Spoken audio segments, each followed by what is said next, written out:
Hi, thank you for the kind invitation to talk about my favorite subject today. As Greg said, I'm Libby Dayton. I'm a soil scientist at Ohio State University, and we've been working on a project, we're calling it On-Field Ohio, and our charge is to evaluate and, as necessary, revise the Ohio Phosphorus Risk Index. And as Eric just said, the Ohio P-Index is part of a nutrient management plan, and we also use the Russell Erosion program, which is part of the nutrient management planning. So there's a lot of overlap here. So today I just want to talk a little bit about what we're seeing and how that hopefully will help farmers. As Eric just pointed out, we really need to make some substantial reductions in some of this runoff phosphorus. So we're looking for some areas where we can achieve those reductions. So again, just to reiterate, picking up where Eric left off, the P-Index is actually a USDA NRCS tool. It is part of the Code 590 Nutrient Management Standard. There is an increased emphasis in the revised 590 standard to utilize state P indices. We aren't the only state who has a P-risk index, and we aren't the only state that's also evaluating and hopefully improving their P-index. The P-index also looks at the tri-state fertility guidelines, and it also includes some of the 4R nutrient stewardship. So, you know, it's kind of the circle of life. A lot of these things are well integrated. But increasingly, the Ohio P-risk index is being used to judge farmer performance. So as we're going through this process, we really want to get it right. We want the P-risk index score, which is the risk of runoff, to more accurately reflect what we see coming off at the edge of a farm field.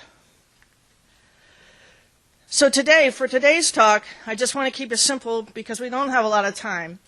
So I'm sure you've heard a lot today that Ohio farmers are being asked to reduce their phosphorus runoff. In fact, for the Western Lake Erie Basin, they're being asked to reduce 40% of the phosphorus loading into the Western Lake Erie Basin. So today, what I want to talk about is, does farmer management, does crop management matter, and is there any hope? Can we make these reductions that we're being called on to make? So this is the Cliff Notes of the current Ohio Phosphorus Risk Index.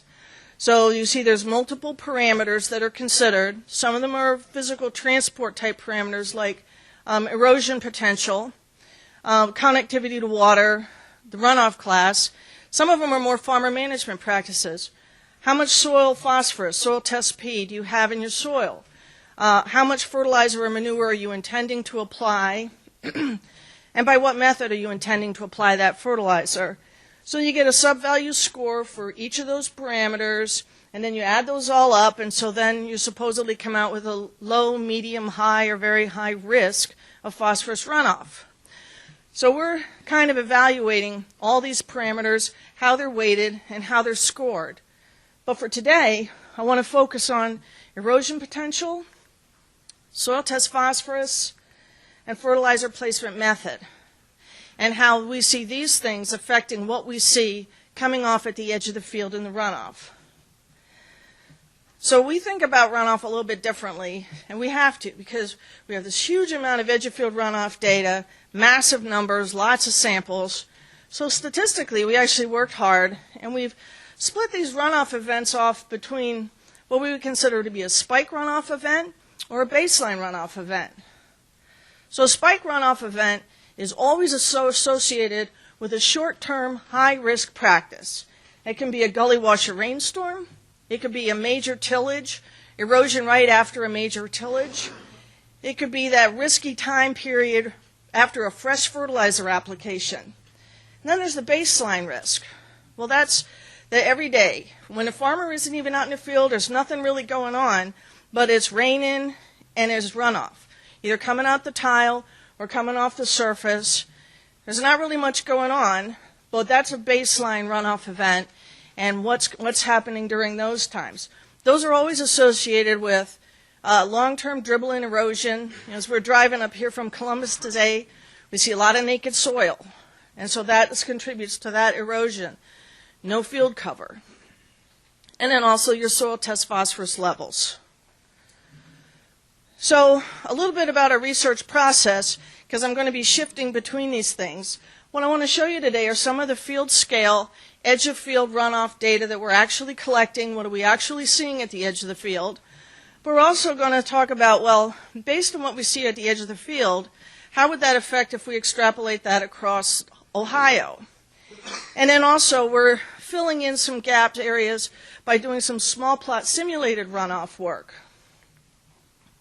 So you probably have all seen these setups, the edge of field monitoring setups. Most of our fields have both tile and surface being monitored and runoff being collected. We have 29 fields. We have 8 in Grand Lake St. Mary's, 7 in the Scioto watershed, and 14 in the Western Lake Erie Basin. Most of them, as I say, have both surface and tile, but not necessarily. And I always like to say a special thank you to our participating farmers that allow us to put the equipment on the edge of their field and share their farmer management information with us at an excruciating level of detail. So the other thing that we're doing, as I say, we're going to say, okay, well, this is what we see on our 29 fields. Well, what if we see these things across Ohio? So we've actually developed a simulator so we can simulate across Ohio what we see. So we pulled together 6,134 point locations across Ohio. These are from the ag statistics, so we filtered out, this is row crop agriculture spots. So for each point location, we know all the soil survey data, we know the slope length, the slope steepness, we know the crop management zone. And then knowing all that about each point location, we can run crop management scenarios across those points, and then we can get an idea of what do we see. So let's start with soil test phosphorus. Right now, the Ohio P-Risk Index says your Bray P1 times 0.07 is your score for soil test phosphorus. So that means if you got 100 part per million Bray P, you get 7 points on your P-index score, which doesn't sound like a lot, considering 100 is a lot of soil test P. So let's start with what do we see in our study fields. These are the soil test values for our study fields. As you can see, we have a really good range of soil test P, which as a researcher, I always want the whole range. So you see we have a few that would be hovering in the deficiency areas. A lot of them are within the agronomic range, which is the 2 horizontal bars. And then we have a few that are really quite high. So this is what we see. So on our bottom axis, we see our Malick 3 soil test P. And then on our y-axis, we see runoff dissolved phosphorus, and this is just the baseline. So we've removed all the fertilizer spikes. So baseline runoff, just dissolved P, and you can see that as soil test P goes up, your runoff P goes up. They're very strongly related. So the blue dots are the surface samplers. Well, I just said they're very strongly related, but look at the green triangles. They're very poorly related. There really is no relationship to soil test P. That's what's coming out the tile. So the good news is it looks up until, your soil test P gets up around 200. You don't see a big effect in what's coming out the tile. Again, this is just baseline runoff dissolved P. We see a strong relationship with from the surface runoff. So let's say, so now we know this relationship. So using this relationship, we can look at, well, then what is the runoff? What are we going to see across Ohio? So we did a survey of the soil test labs in Ohio, and they graciously gave us all their soil test data going back to 1992. So our simulator randomly selects a soil test P value from that survey. And so these are the soil test values across Ohio. And the range goes from about 2 to about 700 part per million. This is Malick 3P. And so based on your soil test P and our relationship, this is what we would expect to see, and this is what we do see in our field scale work. For runoff dissolved P for baseline, ranges between 0.006 and 2.2 part per million. So this is what we would expect to see across Ohio based on the soil test P as it is right now. Now if we take, what's the load? So if we take the concentration that we just showed you and we estimate the flow that would be coming off of each of those points, then we see that from a load standpoint, the range in runoff dissolved P is between 0.06 and about almost 4 pound per acre. So let's talk about erosion. What do we see for erosion in Ohio? We do use the Russell, which is the Revised Universal Soil Loss Equation, to estimate Russell. So let's go back to our edge of field scale work. This is the average runoff total P baseline across for 3 years, what we see coming off our field. So the top graph is the surface samplers. The bottom graph is the tile samplers. So the first thing you notice is, on average, really a lot, what's coming off the surface has a much higher concentration than typically what we see coming out the tile. The other thing about this is the dark part of the bar is our friend runoff dissolved P baseline, but the light green part of the bar is the particulate bound P. So now we're going to start talking about erosion. So what's bound to the erosion that's coming off at the edge of the field? What's bound to that mud? And so for the surface samplers, on average, 73% of the total runoff is particulate bound. From the tile, about 52% of what's coming out the tile is particulate bound. So this reminds us that erosion matters. So let's see how erosion matters in Ohio. So I brought, as just an example, I brought 2 crop management scenarios to compare. So the first one, well, what we're looking at is the crop management scenario that would have very different soil disturbance. And we're using the soil tillage intensity rating to establish the level of soil disturbance. So our crop management scenario 1 is no-till beans followed by no-till corn. It has a soil tillage intensity rating of 2.6. And we'll compare that to something maybe a little bit more typical in Ohio, crop management scenario 3, which is no-till before beans, but then a fall chisel after beans, and then a spring cultivate before corn. So comparing crop management 1 to crop management 3, this is how, I hope you guys can see this, this is how erosion looks in Ohio running the Russell program. So for the crop management scenario 1, which is all no-till, the maximum soil erosion across the whole state is 3.7 ton per acre. But then as soon as you put that chisel in the ground, and this is the rotation average, the erosion goes up considerably, especially when you get into areas where you start to get some rolling hills, when you get out of the western Lake Erie Basin. And then your maximum erosion is 20.5 ton per acre. So there's a huge effect of a huge range of erosion going on in Ohio. And from a, what do they call it, the T-value standpoint, we're way below that, the tolerance level. But from a phosphorus runoff standpoint, we have a lot of phosphorus moving with the soil. So, in fact, the difference, the reduction, moving from crop management scenario 3 down to crop management scenario 1, moving to much reduced tillage, moving into no-till, you could have on average an 84% reduction in erosion. So let's see how that affects runoff. So now we've talked about erosion. So erosion matters for runoff total P. So does soil test P. So we're not just looking at how much mud is in your runoff, but also how much phosphorus is associated with all that mud. So we're going to do a multiple regression now. And what we find is that for the surface samplers and for the tile samplers, using the relationship using soil test phosphorus as well as erosion, runoff suspended sediments, we have a really good relationship, and we can predict, we can estimate, we can calculate what your runoff total P concentration would be across our 6,000 data points. So using that relationship, this is what surface plus tile, runoff total P load, this is pound per acre per year of phosphorus loss across 6,000 data points in Ohio. So what we see,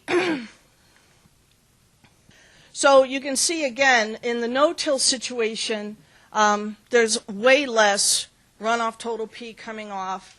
Whereas when we move into crop management 3, when you get into those pink dots, that's more than 10 pound per acre per year. Now, we didn't change the soil test P levels on these fields. The only thing that's changed is the farmer management, and so that has changed the erosion, and that's what's controlling the runoff levels. So for the no-till, the range in runoff total phosphorus pound per acre ranges from 0.08 to a little over 11 pound per acre. But then when you start disturbing that soil and you start kicking up that erosion, it ranges from 0.14 to 53 pound per acre of P. So again, comparing crop management scenario 3 to crop management scenario 1, by reducing the tillage, by keeping the field cover, by reducing the erosion, on average, you can reduce runoff total P by 61%. Well, they're asking us for a 40% reduction in the Western Lake Erie Basin.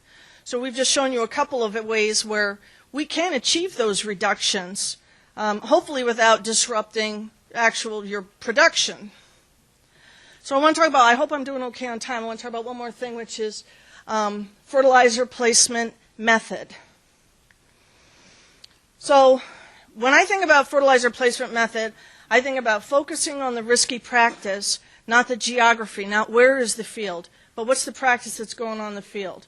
I think everybody understands intuitively that a fresh fertilizer application is a high-risk practice. But what we don't know is how many instances of it are there across a watershed in any given season, where are these applications happening, and then you always need the coincidence of a runoff event in order to actually realize the risk.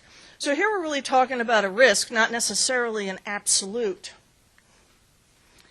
So if we look at, so these fertilizer applications really are the spike events. So this is what the spike events look like for our actual edge of field data. So again, the blue line, run along, that's the line that we showed you earlier, the relationship between soil test P and runoff dissolved P. That's the baseline line. So those red stars are the spikes from the surface samplers, and then the little green circles are actually the spikes from the tile samplers. So once again, we notice that the magnitude of the spikes from the surface runoff are way, way greater than any spike we ever see coming out the tile. And I hope some of this is good news for tile, because I know tile is really vilified in Ohio. So these are all due to fertilizer applications. Most of these are due to surface fertilizer applications. So you can see our runoff dissolved P went from less than 1 part per million, and now it's shot up to 18 part per million. So while you don't have that many spikes, they can be very dramatic, and you can lose a lot of phosphorus in a short period of time. And again, that blue line is our baseline level. So the spike above baseline can be quite dramatic. So what do we have to say about spikes? All bets are off for the runoff spike risk. These need to be managed very specifically, and they need to be managed separately from the baseline. They're always associated with a high-risk practice, such as a fertilizer application or a big soil disturbance due to a tillage, or with a gully wash or rainstorm. They are not related to the soil test level. So when we think about spikes, it's all about the magnitude. The magnitude of the spike for surface is always greater than the tile, and it's always greater than the baseline. So we weren't seeing enough fertilizer application methods in our real data. They weren't coming fast enough, so we started an additional project to augment our information collecting. So we've started a project, I don't know if Harold Waters is here, but it's with Harold Waters, and we're working out at the Western Experiment Station, doing small plot simulated rainfall, and we're comparing different fertilizer placement methods across varying types of fertilizer, different P sources, and different levels of surface cover. So as I say, we're working out the Western Experiment Station. We're on a strong Cosby silty clay loam, 2% slope. We actually apply kind of a short-term gully washer rainstorm. We collect all the runoff for about 30 minutes, and then we analyze it for runoff dissolved P and N, runoff suspended sediment, and runoff total P and N. In this experiment, we applied 200 pounds of MAP. So the reason we're doing it across three different surface cover levels is the current P-index says, this is what the current P-index says about fertilizer placement method. Looks at two things really. How soon do you incorporate your fertilizer or not? And or, the big red or, have you surface applied it on a certain level of field cover or growing cover crop? Have you applied it on a certain level of cover? So this is what we're testing. So the surface levels, this year we did crop residue, less than 10%, about 50%, and greater than 80%. We did 5 fertilizer placement methods. So we looked at surface broadcast, banding with a planter, surface broadcast followed by incorporation with a field cultivator, and surface broadcast followed by incorporation with a chisel disc.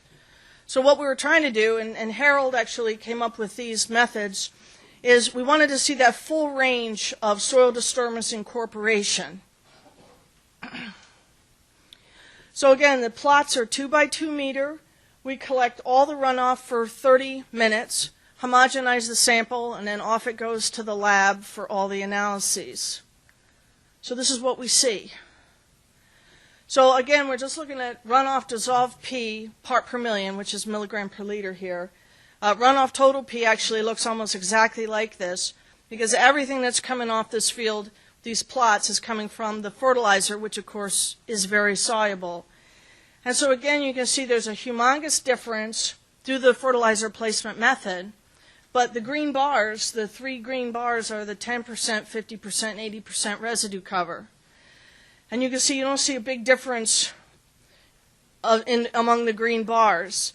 So it's telling us that there really isn't an effect of residue cover. Residue cover is not providing protection against runoff phosphorus here. However, if we look at the runoff suspended sediment, because now we have to ask ourselves, well, yeah, we're incorporating our fertilizer, but are we kicking up erosion? So if we look at runoff suspended sediments in gram per liter, we see humongous differences due to fertilizer placement method, but now we also see humongous differences due to surface cover. So we do see that as you at decreased levels of surface cover, you do have increased levels of sediment, which is erosion coming off the field. So far we're having really great results. This actually is a 3-year study because we can only be out in the field at certain times of the year. So what we're trying to do is optimize fertilizer placement method across erosion risk. We're going to be needing to find a balance because every hand goes up and that's the first thing they ask. Are you saying we should start tilling? No. No. We actually do run those because we want to show the risk of that soil disturbance. But what we're seeing so far for this first year is that any of the incorporation method, whether it's banding or the cultivator or the chisel disc, resulted in a greater than 90% reduction in both the runoff P concentration and the load. So here's another huge opportunity for P runoff reduction.